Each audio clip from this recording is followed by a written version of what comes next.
भूमिका घ्यायची आहे. बहुजन रयत परिषदेचा शहराचा अध्यक्ष म्हणून आणि सकल मातांनी समाजाचा सदस्य म्हणून मला त्या ठिकाणी उर्मी निर्माण झाली की जो लढा या ठिकाणी चाललाय तर वातावरण नाशिकमध्ये आम्ही धरणे आंदोलन केलं, त्याचबरोबर एक मोर्चा आमचा नाशिकमध्ये झाला.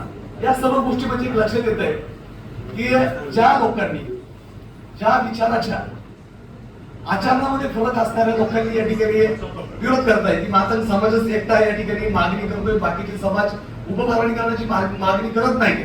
मला असं वाटतं की समाजातील जो शिक्षित माणूस आहे, जो संविधानाला मानतो, जो बाबासाहेबांचा विचार मानतो, जो बाबासाहेब आंबेडकरांची आंबेडकरी चळवळ मानतो, तो प्रत्येक माणूस हा विचार करतो की नाही, जे काही घडते गेल्या 76 वर्षामध्ये मातंग समाजाच्या वाटेला जे काही यायला पाहिजे त्यापैकी काही आलेलं नाही.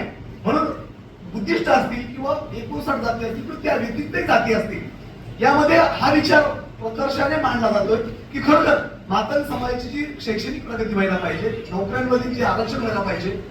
आज राजकीय दृष्ट्या आपण 76 वर्षात लोकशाही मानतोय, संविधान मानतोय, कायदा मानतोय, तरी मातंग समाजाला ज्या पद्धतीनं लोकांचं प्रतिनिधित्व मिळायला पाहिजे तेवढं प्रतिनिधित्व मिळत नाही. हा विषय एकदम सामान्यातील सामान्य माणसाला कळतोय. मग आमचा मोठा भाऊ काय म्हणतोय, मग तुमच्याकडे प्रतिनिधित्व होतं तर मग ढोबळे साहेबांसारखा नेता तुम्ही मातंग समाजातून आला, त्यांनी काय केलं? अरे बाबा, त्यांनी त्यांच्या पुरतं केलं की त्यांनी समाजाचं नेतृत्व केलं, त्यांनी त्यांच्या पद्धतीनं समाज मांडला, समाजाचे प्रश्न मांडले, पण तुमच्याकडे उत्तर नाही म्हणून तुम्ही अशी उत्तर देणार. मला असं वाटतं की या सर्व गोष्टींवरती जी बावट लोक फेसबुक आणि व्हॉट्सअप वरती बदनामीकारक बोलतायत, समाजाला एकेरी भाषेत बोलतायत, मला असं वाटतं की आपण समंजसपणा केलाच पाहिजे, परंतु ज्या बावटाला बावटाच्याच भाषेत या ठिकाणी उत्तर दिलं पाहिजे असं मला वाटतंय. मातंग समाजाचा कोणताही नेता किंवा कोणताही कार्यकर्ता हा बाबासाहेबांच्या चळवळीला सोडून मोठा झालेला नाही. मला वाटतंय, मी जर तुमच्या समोर बोलतोय तर मला वाटतंय की बाबासाहेबांची चळवळ अंगीकारली म्हणून ती शक्ती त्या शिक्षणानं, बाबासाहेबांच्या त्या एकूण विचारानं तुमच्या माझ्यात आली आणि ते मांडू शकतोय.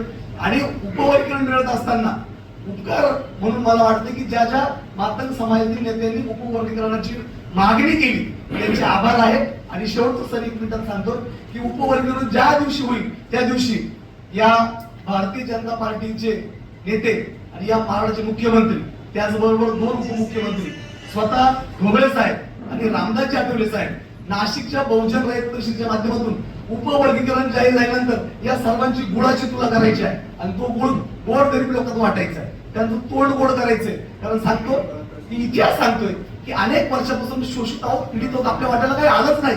जर या लोकांमुळे जर आपल्याला आपल्या वाटेला येत असेल तर मला वाटतं त्या उपकाराची फेड म्हणून आपण एक कार्यक्रम घेऊया ताई आणि खूप चांगला कार्यक्रम करूया.